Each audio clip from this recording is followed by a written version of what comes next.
Apa kabar Bapak Ibu pada hari ini? Kabarnya sehat? Alhamdulillah. Sehat semua Bapak Ibu? Alhamdulillah. Alhamdulillah. Hmm.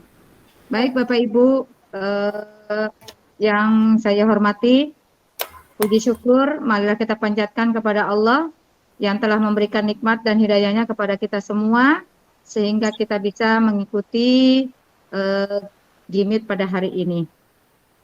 Sebelumnya, perkenalkan, saya Ibu Ella sebagai moderator yang akan mendampingi Bapak Ibu. Adapun topik yang akan kita bahas pada pertemuan kali ini yaitu tentang budaya positif di sekolah.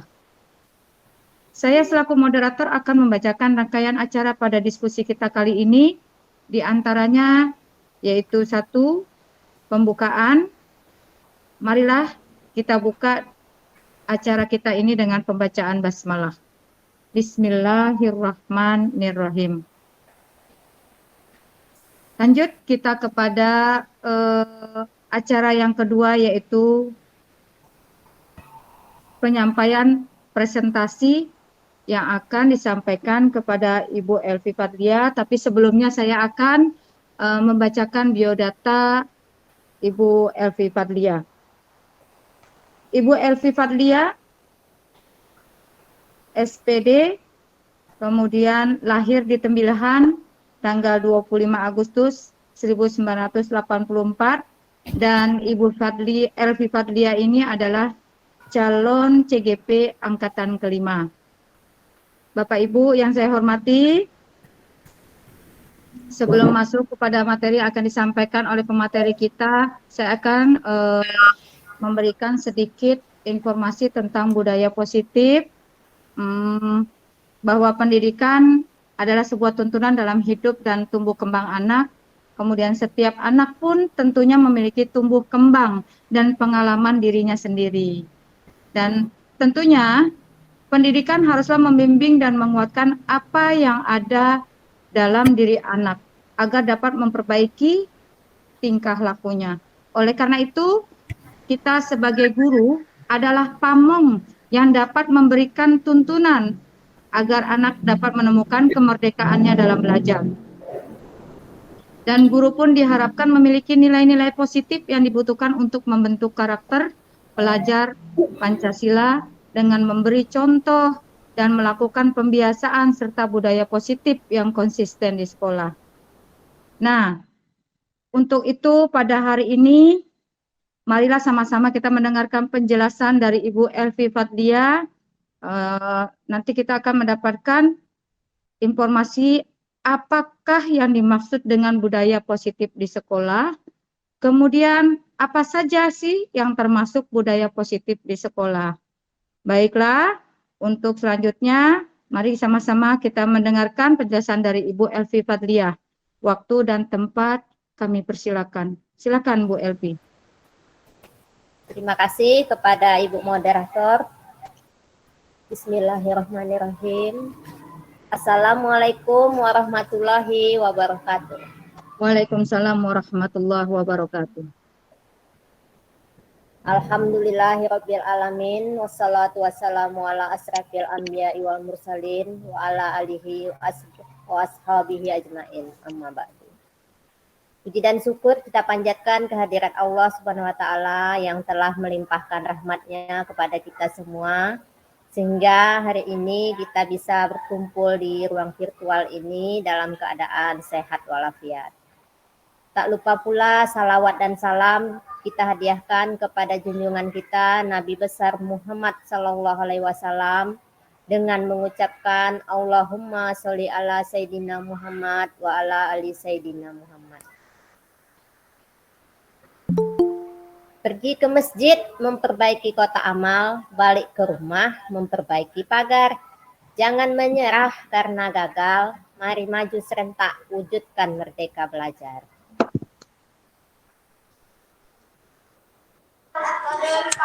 Pertama-tama saya mau mengucapkan terima kasih kepada operator hebat kita yang sudah menyediakan ruang virtual ini. Kemudian Ucapan terima kasih juga kepada Bapak Ibu Guru SD 0329 yang sudah meluangkan waktu di sore hari ini untuk saya berbagi mengenai budaya positif. Sebelum kita memasuki ke materi, saya ada sedikit ice breaking ini.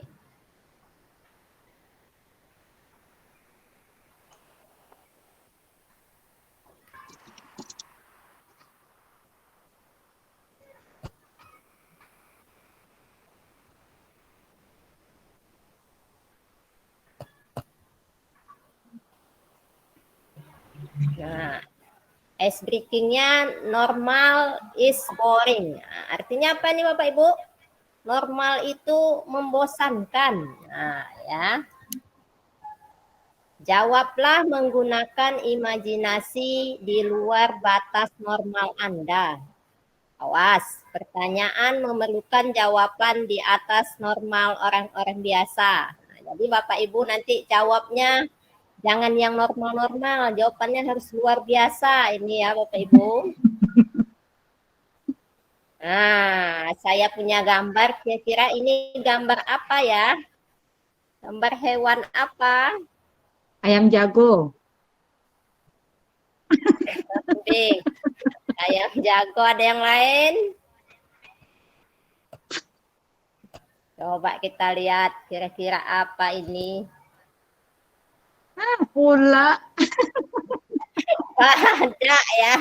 Badak berkepala ayam. Kemudian ini satu lagi Bapak Ibu. Nah ini jelas dah nih. Kura-kura ya. Itu normal. Yang tak normalnya apa? Apa nih? Biawak kali ya tuh. Biawak tuh. Dan coba yang lain. Selain saya buka, sebelum saya buka. Kura-kura yuk. Kura-kura. Nah, ternyata. Jerapah berbadan kura-kura. Ya. Betul ternyata. Ya, itu sedikit hiburan saja ya Bapak Ibu supaya saya tidak tegang. Baik, saya akan mulai masuk ke materi kita. Izin share screen bahan yang sudah saya susun ini.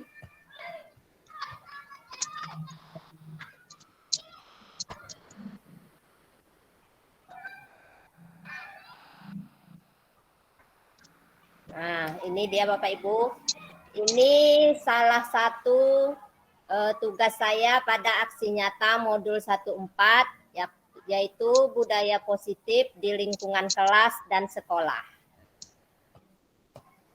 Di sini niat saya hanya ingin berbagi pengalaman saja Bapak Ibu. Pertama yang akan kita bahas adalah budaya positif. Apa itu budaya positif? Budaya positif adalah nilai-nilai, keyakinan-keyakinan, kebiasaan-kebiasaan di sekolah yang berpihak pada murid agar murid dapat berkembang menjadi pribadi yang kritis, penuh hormat, dan bertanggung jawab. Latar belakang saya membuat aksi nyata budaya positif ini tentunya untuk menciptakan lingkungan belajar yang kondusif. Murid dan guru dapat menciptakan suasana yang menyenangkan sehingga pembelajaran itu bukan lagi menjadi beban tetapi menjadi suatu kebutuhan. Suasana positif ini juga akan membentuk karakter pelajar Pancasila pada diri anak untuk menjadi pribadi yang bertanggung jawab, berbudi pekerti luhur, serta berakhlak mulia. Ada 6 hal yang akan saya bahas di sini. Yang pertama tentang disiplin positif. Yang kedua tentang motivasi perilaku manusia. Yang ketiga tentang kebutuhan dasar. Yang keempat posisi kontrol restitusi. Yang kelima keyakinan kelas. Dan yang keenam segitiga restitusi. Disiplin positif. Disiplin positif salah satu cara penerapan disiplin yang bertujuan untuk menumbuhkan kesadaran serta memberdayakan murid untuk melakukan sesuatu tanpa sogokan, tanpa ancaman, dan tanpa hukuman. Disiplin positif ini Bapak Ibu merupakan suatu cara penerapan disiplin tanpa kekerasan dengan ancaman yang dalam praktiknya melibatkan komunikasi tentang perilaku yang efektif antara guru dan murid. Dalam penerapan disiplin positif ini, murid diajarkan untuk memahami konsekuensi dari perilaku mereka. Selain itu, disiplin positif juga mengajarkan murid tanggung jawab serta rasa hormat dalam berinteraksi dengan lingkungannya. Disiplin ini sudah kita lakukan di sekolah kita, Bapak Ibu. Misalnya, setiap pagi kita menyambut anak di depan pintu gerbang yang dilaksanakan bergantian oleh guru piket. Kemudian sebelum masuk sekolah, sebelum masuk ke kelas, kita mengadakan pembiasaan dengan membaca salawat nariyah, menyanyikan lagu profil pelajar Pancasila, membaca ayat-ayat pendek. Kemudian di kelas juga sebelum mulai pembelajaran kita mengadakan literasi, membaca buku-buku yang sudah disediakan di pojok baca. Kemudian ada juga membaca pembacaan surat Yasin setiap Jumat.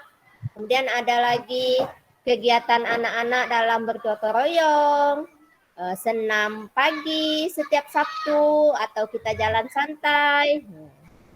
Itu merupakan contoh-contoh disiplin positif yang sudah ada di sekolah kita. Disiplin positif yang sudah kita lakukan tujuannya tentu saja untuk melahirkan nilai-nilai kebajikan pada profil pelajar Pancasila. Sekolah kita sudah menjadi sekolah penggerak. Nah, jadi tujuan akhirnya tetap kita mewujudkan profil pelajar Pancasila yang 6 ini Bapak Ibu. Yang pertama, beriman dan bertakwa kepada Tuhan Yang Maha Esa dan berakhlak mulia. Yang kedua, berkebinekaan global, gotong royong, mandiri, kreatif, bernalar kritis. Nah, nilai-nilai seperti ini yang kita harapkan muncul dari budaya positif yang sudah dilakukan di sekolah kita.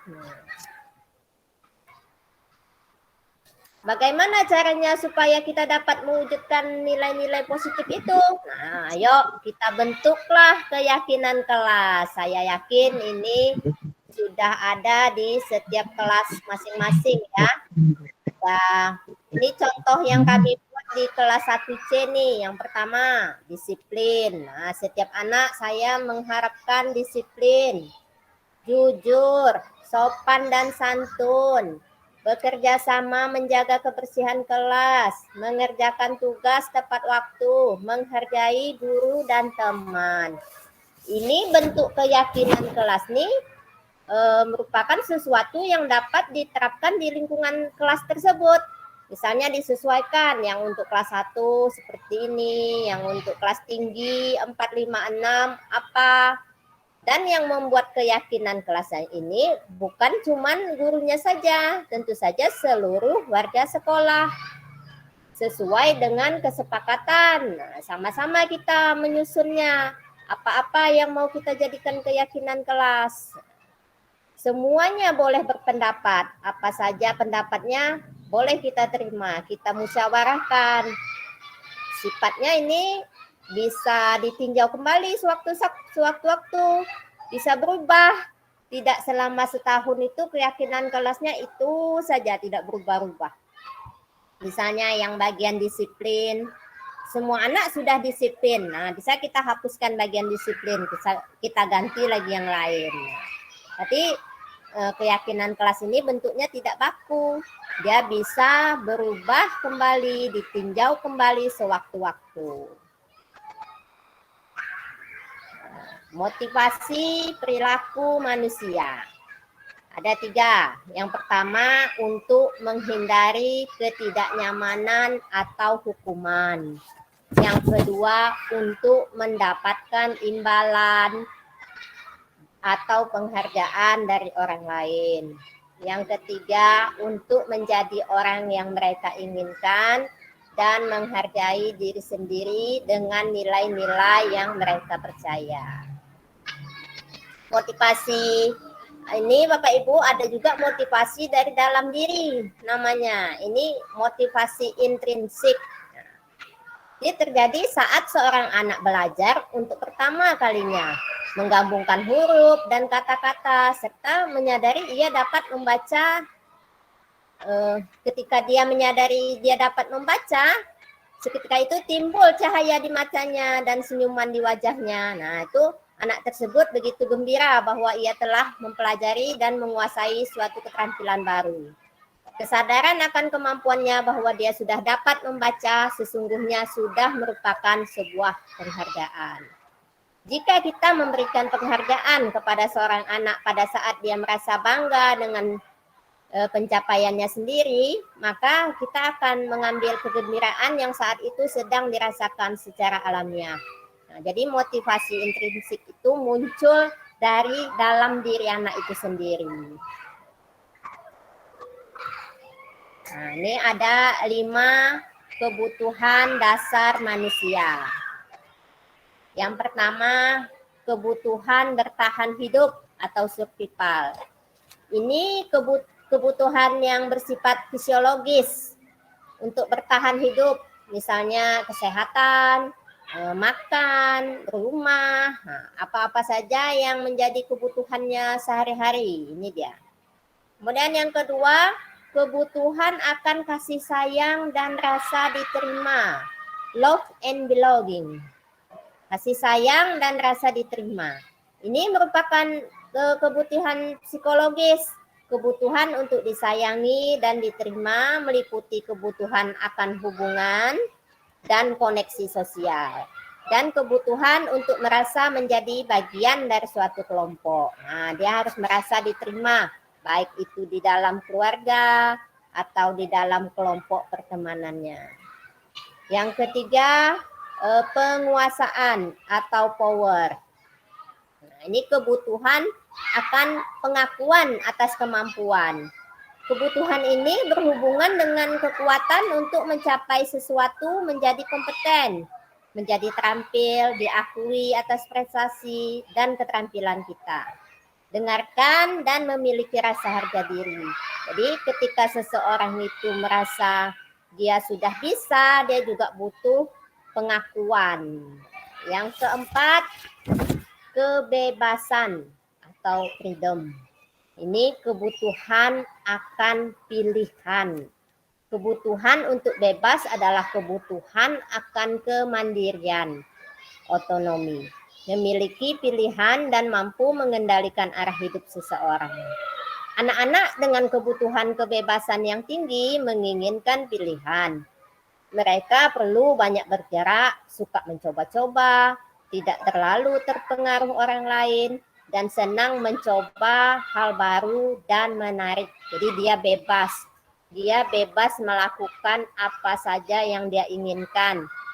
Tidak bisa kita batasi. Nah, ini dia termasuk kebutuhan kebebasan.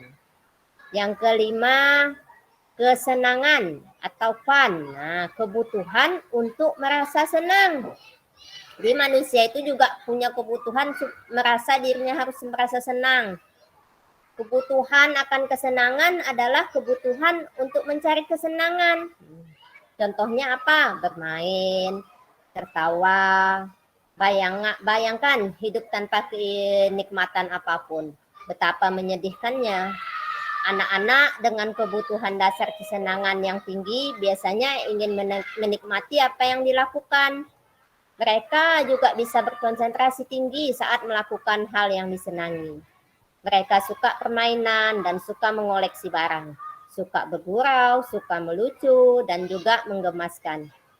Bahkan saat mereka bertingkah laku buruk pun mereka bisa terlihat lucu. Jadi apa-apa yang tak bagus itu pun dianggapnya lucu.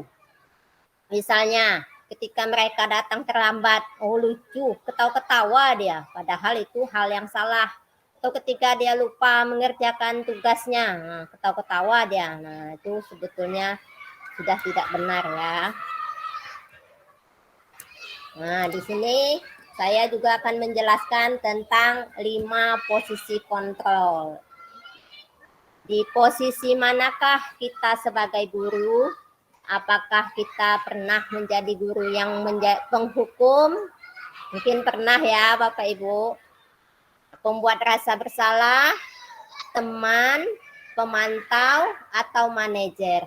Ini 5 tingkatan ini Bapak Ibu. Yang pertama mungkin dulu kita adalah posisi penghukum. Kemudian kita tidak lagi menghukum. Kita menjadi pembuat rasa bersalah. Tidak lagi kita sebagai pembuat rasa bersalah.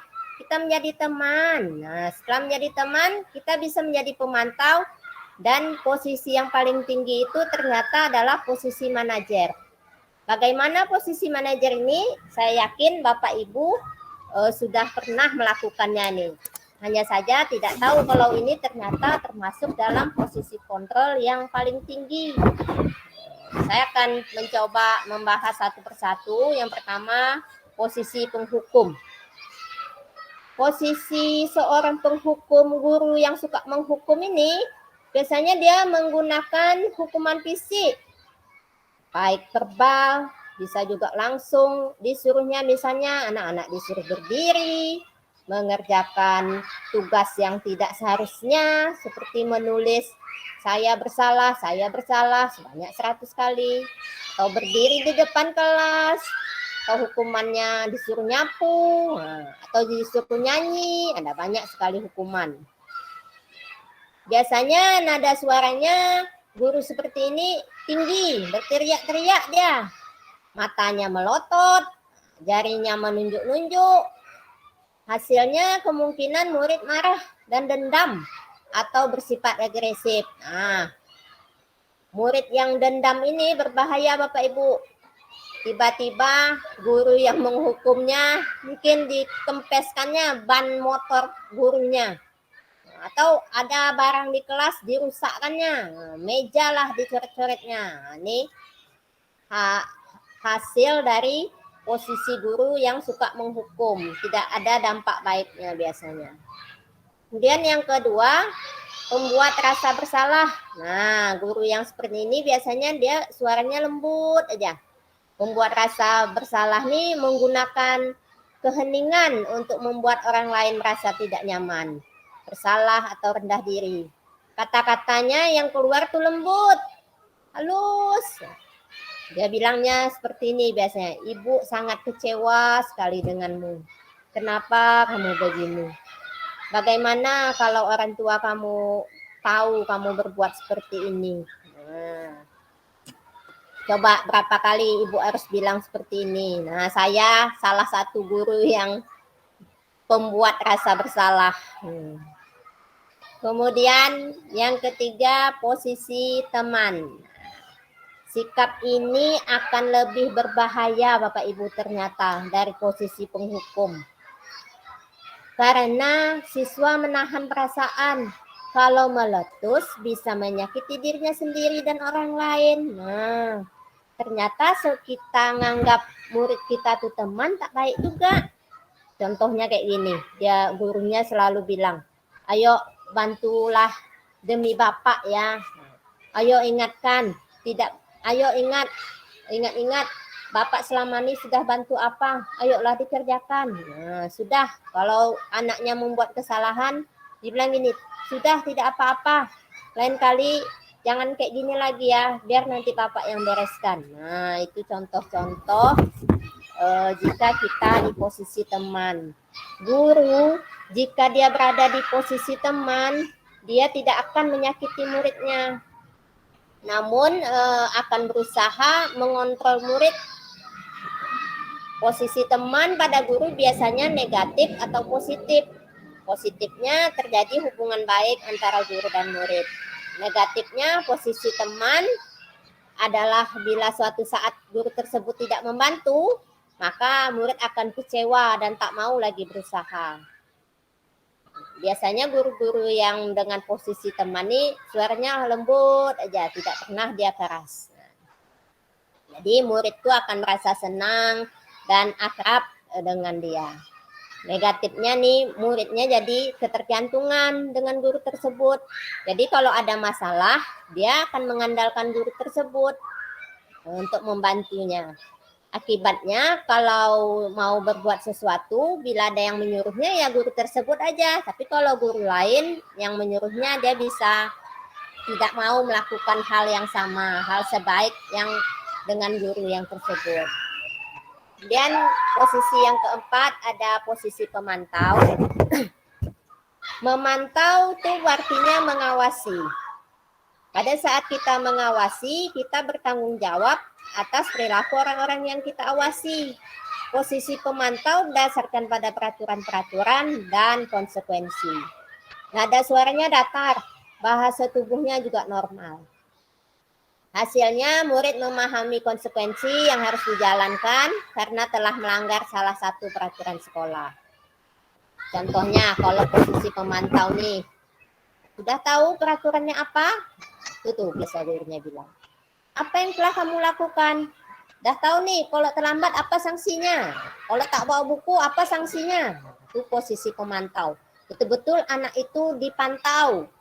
Tak boleh melakukan kesalahan. Kalau dia melakukan kesalahan, sudah ada sanksinya. Nah, yang kelima, ini ada posisi manajer. Ini posisi terbaik dari seorang guru. Posisi di mana guru berbuat sesuatu bersama dengan murid, mempersilahkan murid mempertanggungjawabkan perilakunya, mendukung murid agar dapat menemukan solusi atas permasalahannya sendiri. Di manajer, murid diajak untuk menganalisis kebutuhannya sendiri maupun kebutuhan orang lain. Di sini penekanannya bukan pada kemampuan membuat konsekuensi, namun dapat berkolaborasi dengan murid. Bagaimana memperbaiki kesalahan yang ada. Nah, jadi di dalam posisi manajer nih, muridnya nih kayak berunding lah gitu dengan gurunya. Gurunya bertanya, apakah kamu meyakini apa yang kamu lakukan ini? Nah, seperti itu biasanya gurunya menanya.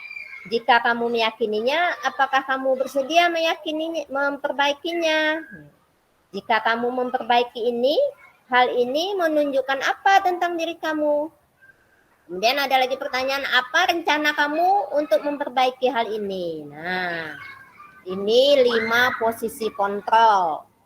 Posisi manajer mempunyai tahapan, Bapak Ibu. Ada 3 tahapannya. Yang pertama, namanya segitiga restitusi. Yang pertama kita harus menstabilkan identitas. Yang kedua, validasi tindakan yang salah. Yang ketiga, menanyakan keyakinan. Bagaimana caranya segitiga restitusi ini akan saya bahas lebih lanjut. Ini dia.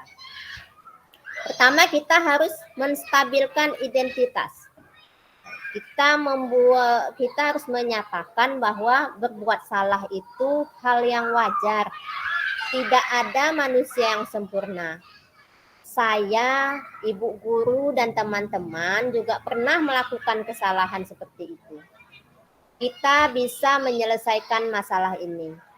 Ibu tidak tertarik untuk mencari siapa yang salah, tapi ibu ingin mencari solusi dari permasalahan ini. Kamu berhak merasa begitu. Apakah kamu sedang menjadi teman yang baik buat dirimu sendiri? Ini adalah hal-hal yang kita katakan kepada murid kita ketika kita menstabilkan identitas. Saya pernah melakukan ini kepada murid-murid saya. Yang pertama, ketika murid saya tidak memakai seragam. Kemudian yang kedua, ketika dia tidak ingat membawa buku pelajaran. Nah, ketika saya melakukan segitiga restitusi ini, sampai hari ini murid tersebut belum mengulangi kesalahan yang sama. Mudah-mudahan dia tidak mengulangi kesalahannya lagi. Nanti termasuk keberhasilan dari segitiga restitusi yang saya jalankan di kelas saya.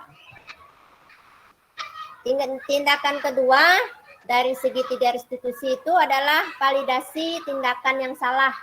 Nah, kita ketika melakukan yang kedua ini, kita harus menanyakan beberapa hal nih, seperti ini. Padahal kamu bisa melakukan yang lebih buruk dari ini. Kamu pasti punya alasan mengapa melakukan hal itu.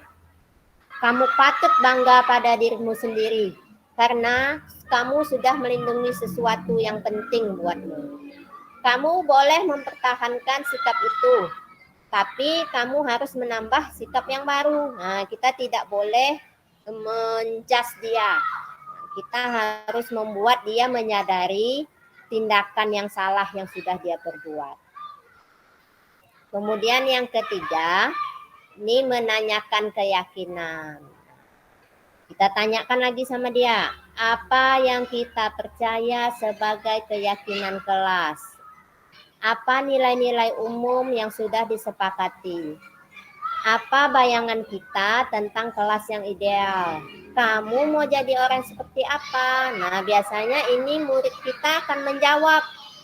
Walaupun dia kadang menjawab tidak sesuai dengan apa yang kita inginkan, itulah yang realnya, kenyataannya yang terjadi.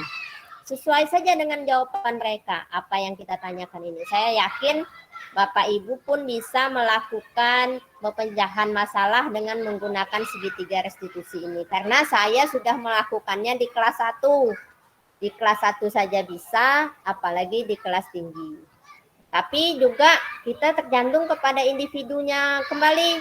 Ada juga anak yang ketika kita tanyakan ini, dia diam saja, tidak menjawab. Nah, itu kita harus pandai juga memancingnya, mengajaknya berbicara supaya dia bisa menjawab sesuai dengan arahan dari segitiga restitusi ini. Kemudian Bapak Ibu, ini ada saya beberapa contoh foto-foto ketika budaya positif dilaksanakan di kelas kita. Ini ketika kami piket, anak-anak bersalaman, menyapa guru, mengucapkan salam. Ini foto ketika pembiasaan. Kemudian ada juga ketika mulai belajar, anak-anak berdoa, mengantri, ketika meminjam buku di perpustakaan. Itu juga contoh budaya positif yang sudah kita lakukan di kelas kita. Apa hasilnya? Tentu saja murid-murid kita mempunyai nilai-nilai yang sesuai dengan profil pelajar Pancasila yang 6 itu. Dan untuk terlaksananya semua kegiatan dan proses perubahan paradigma belajar itu perlu ada dukungan dari kepala sekolah, teman sejawat, orang tua murid, dan lingkungan sekitar. Semuanya itu harus bisa berkolaborasi. Tidak bisa sukses itu datang dari sendiri. Harus ada dukungan terutama dari lingkungan kita. Demikianlah Bapak Ibu yang bisa saya sampaikan. Lebih dan kurang saya mohon maaf. Terima kasih karena sudah mau mendengarkan. Saya kembalikan kepada moderator. Baik, terima kasih kepada Ibu Elvi Fadlia atas penyampaian materinya tadi. Baik, untuk berikutnya acara yang ketiga kita ada sesi tanya jawab Bapak Ibu. Kami persilakan kepada Bapak Ibu yang mau bertanya. Izin bertanya. Baik, silakan Bu Haji Aslam. Terima kasih waktu yang diberikan. Ini kita kan membahas kebiasaan-kebiasaan positif yang ada di sekolah kita. Nah, ada hal-hal positif, tentu ada hal-hal negatif. Nah, kejadian yang terjadi di kelas, hal negatif itu seperti pernah terjadi di kelas kami tentang itu kehilangan uang, terus-menerus kehilangan. Nah, jadi sudah ditanyakan ke anak-anak pun tidak ada yang mengaku. Pertanyaannya, pendekatan bagaimana sebaiknya sehingga anak-anak itu menyadari kesalahannya. Terima kasih. Baik, bagaimana Bu Elvi? Silakan. Terima kasih kepada Ibu Aslamiah yang sudah memberikan pertanyaan. Kalau menurut saya ketika hal itu terjadi di kelas, mungkin kita sebagai guru kita pakai posisi manajer sesuai dengan segitiga restitusi tadi. Kita tanyakan, karena belum ada yang mengaku, satu kelas kita tanya, nilai-nilai keyakinan apa yang kalian yakini. Di sini tentu saja yang dilanggar kejujurannya kan. Satu orang yang berbuat yang kena satu kelas.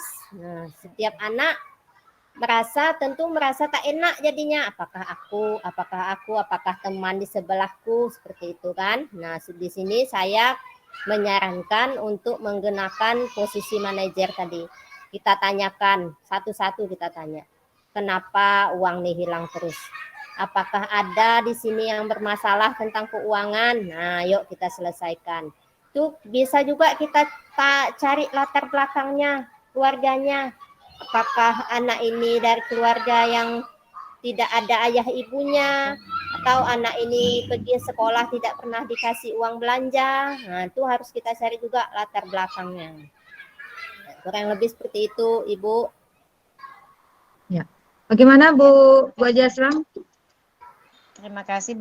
Bahkan pernah dulu diberi sanksi, anak-anak tidak boleh pulang kalau tidak ada yang mengaku. Akhirnya kita tak tahan juga pulang sampai jam 5. Jadi ya terpaksa dipulangkan, sampai sekarang pun tidak ketahuan yang mencuri siapa. Ini mungkin harus ada tindakan juga ini dari guru bagian kesiswaan kita, karena sudah dicoba diselesaikan oleh wali kelas tidak selesai, mungkin kita bisa minta bantu lagi nanti dengan bagian kesiswaan. Oke, baik, terima kasih Bu Elvi Fadlia. Terima kasih pada Bu Haji Aslam yang sudah bertanya. Baik, Bapak Ibu, mungkin ada lagi kah pertanyaan? Kalau memang tidak ada, mengingat waktu, atau sebelum ada lagi Bapak Ibu yang mau bertanya?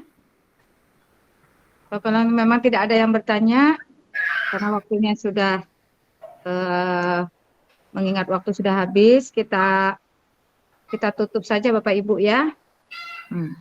Baik, sebelum saya tutup Bapak Ibu, saya akan berikan kesimpulan saja dari apa yang sudah disampaikan oleh Ibu Elvi Fadlia, bahwa sebenarnya budaya positif itu adalah perwujudan dari nilai-nilai keyakinan yang diterapkan di sekolah. Dan rasanya budaya positif di sekolah kita ini sebagian besar sudah banyak kita terapkan. Contohnya melaksanakan tata tertib sekolah ya, dengan meningkatkan atau melaksanakan piket kelas, kemudian cinta kebersihan dan lingkungan dengan cara apa? Membuang sampah pada tempatnya, kemudian cuci tangan, itu salah satunya cinta kebersihan dan lingkungan. Kemudian kejujuran. Kejujuran ini Bapak Ibu, di sekolah kita nih kadang ada anak jumpa uang saja di lapangan sekolah itu, mereka langsung menghampiri Bapak Ibu gurunya. Pak, Bu, ini saya jumpa uang, diumumkan saja, tidak ada satupun anak yang mengakui. Nah, seperti itulah kejujuran yang sudah nampak di sekolah kita. Kemudian ada religiusnya. Religiusnya apa? Ya, seperti di sekolah kita ini, ya, membiasakan berdoa sebelum memulai kegiatan. Kemudian ada juga pembiasaan salam, seperti yang tadi Ibu Elvi sampaikan, pembiasaan salam guru, kemudian menyambut siswa datang di sekolah, di gerbang sekolah, kemudian pembiasaan membaca sholawat, pembiasaan wirid yasin Jumat pagi, kemudian ada juga senam pagi, dan setiap masuk pun di sekolah sebagian besar sudah melaksanakan kesepakatan kelas juga. Nah, itu rasanya sudah ada di sekolah kita, sebagian besarnya sudah dijalani. Kemudian apa? Tujuannya yaitu tadi agar terarahnya perilaku warga sekolah untuk meningkatkan mutu proses dan hasil belajar siswa, serta juga terarahnya nilai-nilai kebajikan sesuai dengan profil pelajar Pancasila yang 6, yang beriman, bertakwa, dan berakhlak mulia, berkebinekaan global, mandiri gotong royong, bernalar kritis maupun kreatif. Nah, itulah tadi kesimpulan yang saya dapat dari yang disampaikan dari Ibu Elvi Fadlia. Baik Bapak Ibu, demikianlah presentasi dan diskusi kita pada hari ini. Saya akhiri. Wabillahi taufik wal hidayah. Wassalamualaikum warahmatullahi wabarakatuh. Waalaikumsalam. Waalaikumsalam warahmatullahi wabarakatuh. Makasih Bu Elvi, makasih Bu Terima Ella. kasih Bu Elvi. Sama-sama.